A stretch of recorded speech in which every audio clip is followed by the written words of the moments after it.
আশুরা রোজার ফজিলত কি এবং এবছর আশুরা রোজা কবে রাখতে হবে? আশুরা রোজার ফজিলত সম্পর্কে আমরা সবাই কম বেশি জানি। নবী করিম সাল্লাল্লাহু আলাইহি সাল্লাম থেকে প্রসিদ্ধ হাদিস রয়েছে, সহিহ মুসলিমে বর্ণিত হয়েছে। আবু কাতাদা রাদিয়াল্লাহু তাআলা বর্ণনা করেছেন যে নবীজি ইরশাদ করেছেন, সিয়ামু ইয়াউমি আশুরা আহতাসিবু আলাল্লাহি আন ইউকাফিরাস সানাতাল্লাতী ক্বাবলাহ। আশুরার রোজার ব্যাপারে আল্লাহর প্রতি আমার ধারণা হলো যে এর মাধ্যমে এক বছর পূর্বের গুনাহ আল্লাহ তাআলা মাফ করে দিবেন। এবং আশুরার এই রোজা এটা কতদিন যাবৎ পৃথিবীতে রাখা হচ্ছে সেটার উত্তর হলো মুসা আলাইহিস সালামের সময় থেকে রাখা হচ্ছে। তার মানে কয়েক হাজার বছর ধরে এই আশুরার রোজা পৃথিবীতে রাখা হয়। এমন একটা ইবাদত যেটার ধারাবাহিকতা হাজার হাজার বছর। তো এই আশুরার রোজা রাখার গুরুত্ব অপরিসীম। সাহাবা ইকরাম নিজেরা তো রাখতেন, নিজেদের বাচ্চাদেরকে পর্যন্ত এই রোজা রাখতে উদ্বুদ্ধ করতেন যারা রোজা রাখার মতো তাদেরকে, এবং সেই সাথে তাদেরকে খেলনা ইত্যাদি দিয়ে ভুলিয়ে রাখতেন। এটা ছিল নবী সাল্লাল্লাহু আলাইহি ওয়াসাল্লামের সাহাবা ইকরামের সুন্নাহ। সেজন্য আশুরা রোজা আমরা রাখার চেষ্টা করব ইনশাআল্লাহ।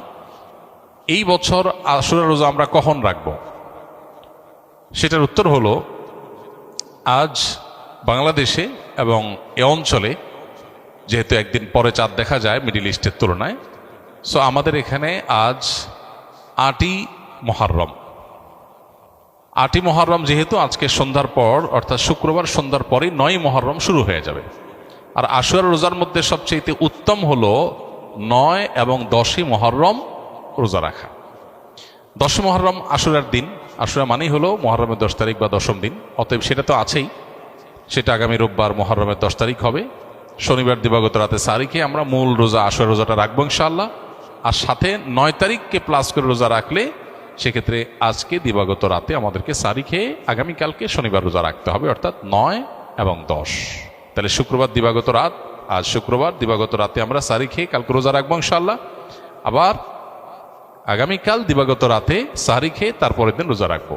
তাতে ৯ জিলহজ এবং ১০ জিলহজ দুইটা রোজাই আদায় হয়ে যাবে ইনশাআল্লাহ। কারণ যদি কালকে রোজা রাখা সম্ভব না হয় তাহলে তিনি শনিবার দিবাগত রাতে খেয়ে রবিবার রোজা রাখবেন, সেটা হবে আশুরার মূল রোজা। আর রবিবার দিবাগত রাতে সারি খেয়ে সোমবার তিনি রোজা রাখবেন, তাতে হবে আপনার ১১ই জিলহজের রোজা। আর সোমবার তো সাপ্তাহিক নফল রোজা আছেই, সেক্ষেত্রে আমরা টানা ৩টা রাখতে পারি। শুক্রবার দিবাগত রাত, শনিবার দিবাগত রাত, এই দুইটা আশুরা। আর রবিবার দিবাগত রাত হলো কিসের? সোমবারের সাপ্তাহিক নফল রোজা। তাহলে টানা ৩টা রোজা হয়ে গেল। আর যদি কেউ একের ভিতর ২ চান, মানে শর্টকাটে, তাহলে সেক্ষেত্রে শনি আর রবি রাখলে রোববারেরটা ডাবল নিয়ত করতে পারেন।